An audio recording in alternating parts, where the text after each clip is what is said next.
कांग्रेस की केदारनाथ प्रतिष्ठा रक्षा यात्रा के दूसरे चरण का समापन हो गया है। बाबा केदारनाथ के जलाभिषेक और विशेष पूजा अर्चना के बाद कांग्रेस ने यात्रा का समापन किया।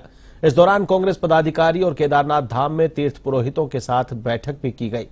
इस अवसर पर कांग्रेस के सभी कार्यकर्ताओं ने एकजुट होकर श्री केदारनाथ धाम की प्रतिष्ठा की लड़ाई आगे भी जोर शोर के साथ लड़ने का प्रण किया। इस दौरान धाम के तीर्थ पुरोहितों ने धाम की प्रतिष्ठा की लड़ाई लड़ने के लिए कांग्रेस और यात्रीगणों को आशीर्वाद दिया।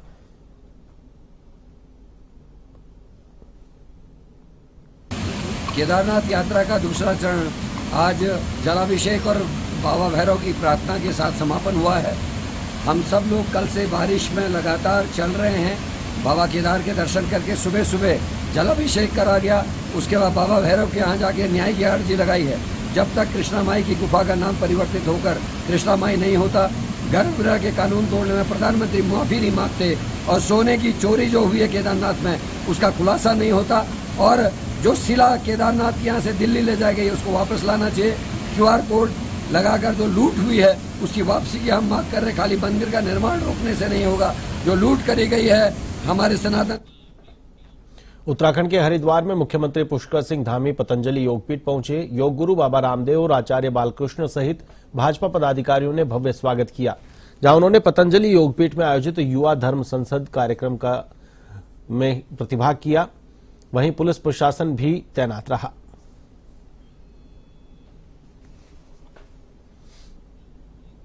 रुड़की के मंगलोर कोतवाली में नसीरपुर मार्ग पर चेकिंग के दौरान पुलिस और बदमाशों के बीच मुठभेड़ हुई। मुठभेड़ में गोलीबारी के दौरान एक बदमाश गोली लगने से घायल हो गया।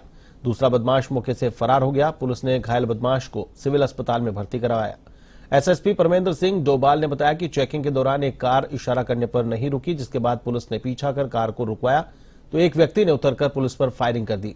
जवाब में पुलिस ने भी फायर किया। इसमें एक युवक को गोली लग गई। पुलिस पूछताछ में बदमाश के बीते दिन हुई लूट में शामिल होने की जानकारी सामने आई। साथ ही बदमाश पर लूट और हत्या जैसे कई मामले दर्ज हैं।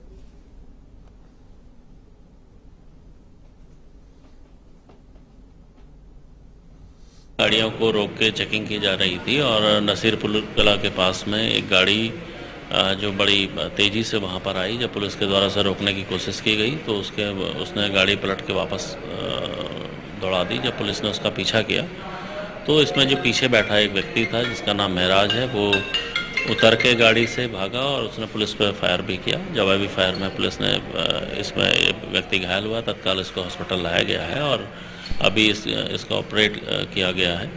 इसी देहरादून के पलटन बाजार में फायर मॉक ड्रिल किया गया। आपको बता दें कि आकस्मिक स्थिति में दमकल के वाहनों के पहुंचने के रिस्पांस टाइम को जानने के लिए मॉक ड्रिल किया गया। मॉक ड्रिल के दौरान दमकल के 2 बड़े वाहनों ने घंटाघर और डिस्पेंसरी रोड से पलटन बाजार में प्रवेश किया और बिना रुके पलटन बाजार होते हुए धमावाला लखीबाग क्षेत्र के बाहर निकले।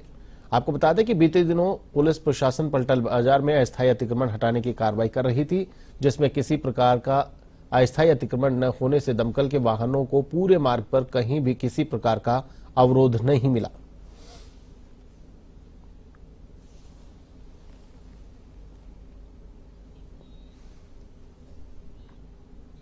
उत्तराखंड में लगातार बारिश के चलते आम जनजीवन अस्त-व्यस्त है। मौसम विभाग ने उत्तराखंड के 10 जिलों के लिए भारी बारिश का अलर्ट जारी किया है।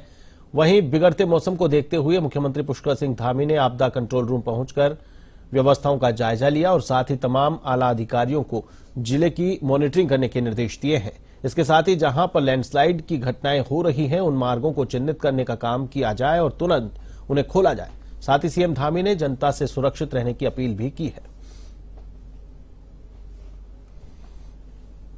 भारी वर्षा और मौसम का जो अलर्ट है ये हमारे लिए हमेशा से चुनौती रहा है और पूरा मानसून सत्र में अनेक स्थानों पर हमको आपदाओं का सामना करना पड़ा है, भूस्खलन का सामना करना पड़ा है। अतिवृष्टि के कारण से अनेक संपर्क मार्ग कटे हैं, अन्य चीज़ें भी हुई हैं। तो अभी सारे जिलाधिकारियों से, सारे आपदा प्रबंधन के लोगों से, SDRF, NDRF सभी हमारे तैनात हैं। सभी विभागों के लोग लगे हुए हैं और जहाँ भी संपर्क कट रहा है या जहाँ पर भी सहायता की आवश्यकता है वहाँ पर हमारे शासन के लोग पहुँच रहे हैं। हमारा प्रयास है कि इस पर पूरी तरह से सब लोग मुस्तैद होकर नजर रखें और जहाँ भी आपदा से प्रभावित लोग हो रहे हैं उनको मदद करें।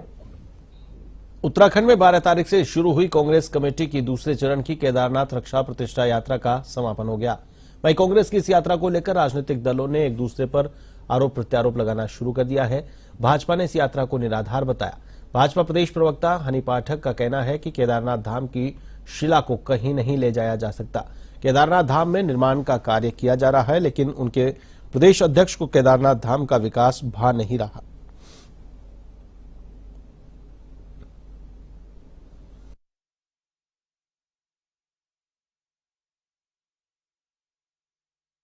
यहाँ पर प्रदेश अध्यक्ष करण मारा नियुक्तियां करते हैं और उस नियुक्तियों को बिना एआईसीसी की संस्तुति के करते हैं। उसको इसको इनकी प्रदेश प्रभारी रद्द कर देती है।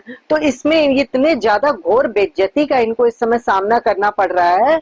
इस कारण इनके मानसिक असंतुलित हो चुके हैं और मानसिक रूप से ये बीमार हो चुके हैं। तो इस प्रकार की बातें करते हैं। अब ये मानसिक बीमारी के शिकार नहीं है तो और क्या कहेंगे। जिस बाबा केदारनाथ की वहां पर शिला रखी गई है उसको कोई क्या तोड़कर कहीं पर लेके जा सकता है। ये इनकी मानसिक विकलांगता का परिचय। देहरादून में बीते दिनों फर्जी नियुक्तियों का मामला सामने आया है। आपको बता दें कि देहरादून में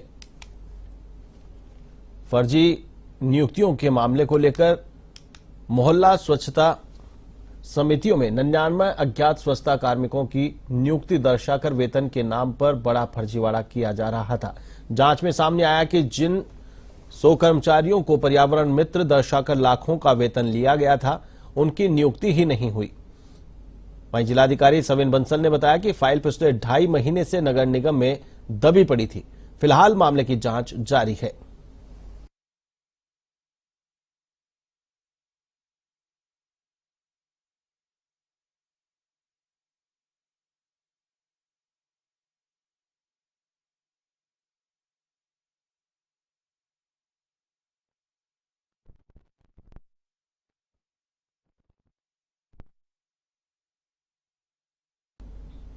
उत्तराखंड में मौसम विभाग ने बारिश को लेकर चेतावनी जारी की है। वहीं 4 धाम यात्रा में मौसम बड़ी बाधा बन रहा है। प्रदेश में लगातार हो रही बारिश से केदारनाथ यात्रा पर काफी असर पड़ रहा है। बद्री केदार मंदिर समिति के अध्यक्ष अजयेंद्र अजय ने कहा कि बीते दिनों केदारनाथ में जो आपदा हुई थी उसके बाद पैदल मार्ग पूरी तरह ध्वस्त हो चुका है। साथ ही भारी बारिश के कारण कई मार्ग बाधित हो रहे हैं, जिसको लेकर प्रदेश सरकार और कार्यदायी एजेंसियां मिलकर काम कर रही हैं और मार्गों को फिर से ठीक किया जा रहा है। यात्रियों की सुरक्षा को देखते हुए बीच बीच में यात्रा रोकनी भी पड़ रही है।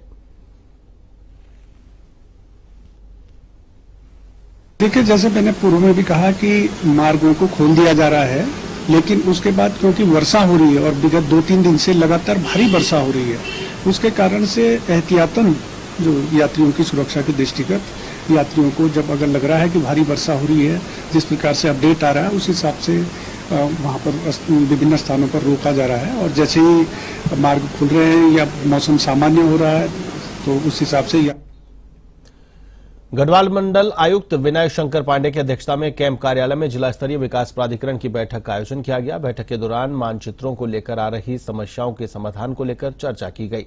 आयुक्त गढ़वाल मंडल विनय शंकर पांडे ने निर्देश दिए कि मानचित्रों को लेकर जो समस्या आ रही है, नियमों के तहत उसका समाधान किया जाए। इसके साथ ही कहा कि जो लोग बिना भवन मानचित्र पास किए ही निर्माण कर रहे हैं, उन पर भी नियमानुसार कार्रवाई होगी।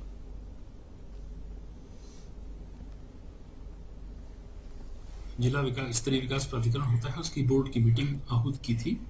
उसकी 15 डेज बिफोर उसकी नोटिस जारी कर दी गई थी। उसी क्रम में आज यहाँ बैठक हुई थी। मुख्य रूप से ये बैठक काफी लंबे समय बाद हुई है। बड़े आश्चर्य का विषय है कि इतने दिनों से बैठक हुई क्यों नहीं थी, कई साल हो गए थे। पहले इस मीटिंग में देखा गया कि जो लास्ट बैठक थी उसमें कंप्लायंसेस की भी स्थिति ये है कि कई मामलों में केवल एक औपचारिकता जैसी की गई कि शासन को पत्र भेज दिया गया, लेकिन उसका कोई रिव्यू नहीं किया गया, तो उसको काफी गंभीरता से लिया गया है। इसके अतिरिक्त इस बार के बोर्ड में कुल मिलाकर 15 एजेंडे थे और सभी पर विस्तृत विचार विमर्श कर लिया गया है। मैक्सिमम जो इश्यूज हैं वो हैं लोगों के जो भवन कनेक्शन नहीं पास हो पा रहे। उसका रीजन ये है कि जो लैंड यूज है वो डिफरेंट है। और उत्तराखंड विधानसभा अध्यक्ष ऋतु खंडूरी भूषण ने कोटद्वार पहुंचकर कोडिया चेकपोस्ट स्थित अस्थायी चौकी का औचक निरीक्षण किया। विधानसभा अध्यक्ष ने उत्तर प्रदेश से लगे होने के कारण कोटद्वार में आने वाली गाड़ियों की चेकिंग व्यवस्था बनाने के लिए कहा। उन्होंने पूरे कोटद्वार में सत्यापन अभियान और चौकी की क्षतिग्रस्त छत को सही करने के लिए कहा। उन्होंने बताया कि कोडिया चेक सुरक्षा की दृष्टि से बेहद महत्वपूर्ण स्थान है। यहां आए दिन देश के विभिन्न प्रदेशों से बड़ी संख्या में गाड़ियां उत्तराखंड गढ़वाल में प्रवेश करती हैं, इसलिए यहां पुलिस की उचित व्यवस्था और कैमरे की प्रॉपर मॉनिटरिंग होती रहनी चाहिए।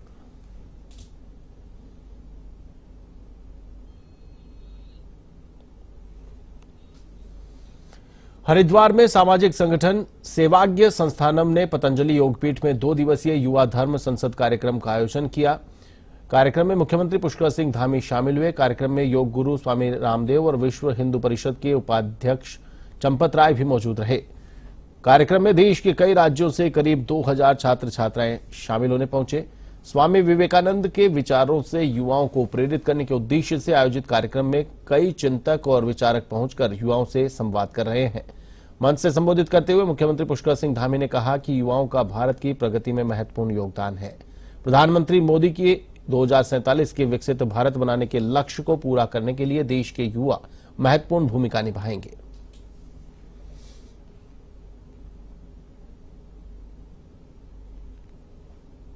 ये भारी वर्षा और मौसम का जो अलर्ट है ये हमारे लिए हमेशा से चुनौती रहा है और पूरा मानसून सत्र में अनेक स्थानों पर हमको उत्तराखंड में लगातार भारी बारिश का दौर जारी है। वहीं चमोली में भारी बारिश के चलते जिलाधिकारी संदीप तिवारी ने अधिकारियों को अलर्ट मोड पर रहने के निर्देश दिए हैं। बारिश के कारण अवरुद्ध सड़कों को सुचारू करने के लिए जिला प्रशासन लगातार प्रयास कर रहा है।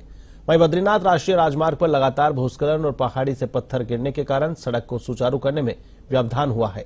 जिलाधिकारी संदीप तिवारी ने बताया कि राजमार्ग कमेड़ा बाधित होने के कारण 130 तीर्थयात्री फंस गए, जिनके लिए जिला प्रशासन ने रात्रि विश्राम और भोजन की व्यवस्था की। वहीं जोशीमठ मलारी सड़क दोनों तरफ से रास्ता बंद हो जाने से 40 लोग फंस गए, जिन्हें एसडीआरएफ की मदद से सकुशल रेस्क्यू किया गया।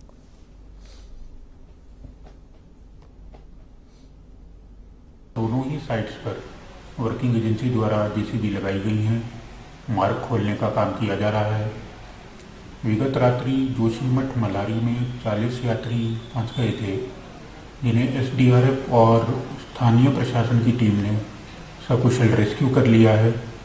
और विगत रात्रि कर्णप्रयाग गौचर में 130 यात्रियों की ठहरने की व्यवस्था जिला प्रशासन द्वारा की गई।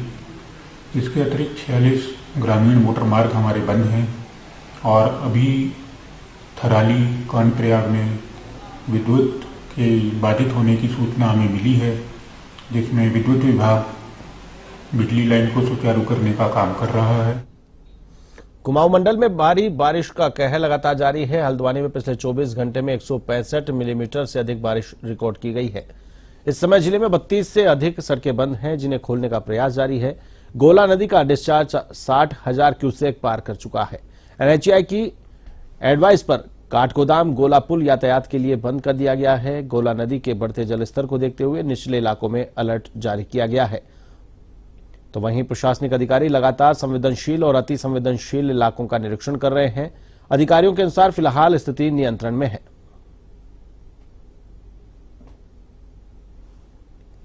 देखिए, कल से बारिश लगातार जारी है और अभी भी काफ़ी तेज़ बारिश है। यहाँ पर गोला है और नंदौर है और बाकी रक्षिया कलसिया नाले सभी अभी उफान पे हैं। और गोला नदी का जो जलस्तर है वो 50,000 क्यूसेक से ऊपर पहुँच गया है। ऐसे ही नंदौर नदी भी 45,000 क्यूसेक से ऊपर बह रही है। फिलहाल कोई जनहानि पशुहानि की सूचना नहीं है और एहतियात के तौर पर सभी राजस्व के कर्मचारी और पुलिस विभाग और हमारे पीआरडी इत्यादि के जवान। खबर मुनि की रेती से है, जहां बीते दिनों 2 नाबालिगों के लापता होने का मामला सामने आया है। वहीं मामले में कार्रवाई करते हुए लापता हुई नाबालिगों को पुलिस और सीआईयू की टीम ने तलाश किया है। साथ ही शादी का झांसा देकर बहला फुसला कर ले जाने वाले 2 युवकों को भी पुलिस ने गिरफ्तार कर लिया है।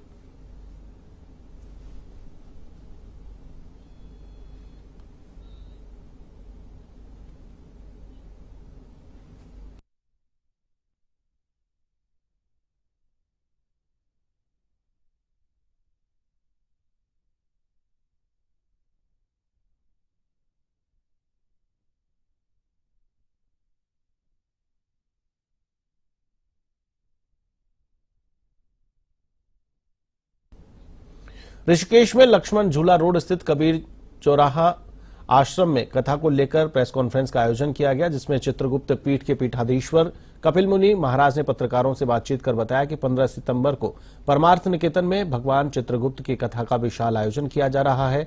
कथा में देश विदेश से हजारों श्रद्धालु शामिल होंगे। कथा में परमार्थ निकेतन के स्वामी चिदानंद मुनि महाराज, आचार्य शशिकांत स्वामी, सच्चिदानंद पशुपति उपस्थित होंगे। अखिल भारतीय कायस्थ महासभा कथा का आयोजन कर रही है।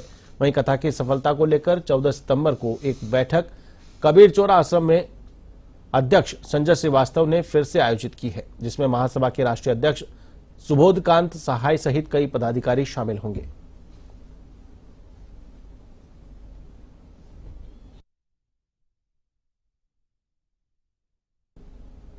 उत्तराखंड के सीमांत चंपावत जनपद में बीते 2 दिनों से लगातार हो रही मूसलाधार बारिश ने भारी तबाही मचा दी है। पहाड़ों से मलबा आने के चलते Tanakpur Champawat Pithoragarh all weather road कई स्थानों पर बंद हो गया है। लोहाघाट क्षेत्र में राष्ट्रीय राजमार्ग का लगभग 30 मीटर हिस्सा बह गया है। वहीं सीमांत ढोरजा गांव में गौशाला की दीवार गिरने से एक महिला की मौत हो गई।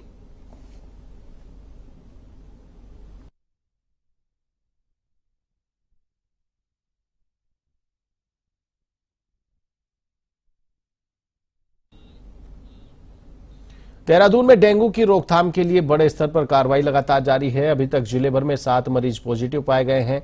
स्वास्थ्य विभाग, नगर निगम की टीम और जिला प्रशासन की टीम ने मिलकर अब तक 20,650 घरों का सर्वे किया है, जिनमें 502 जगहों पर डेंगू का लार्वा मिला है।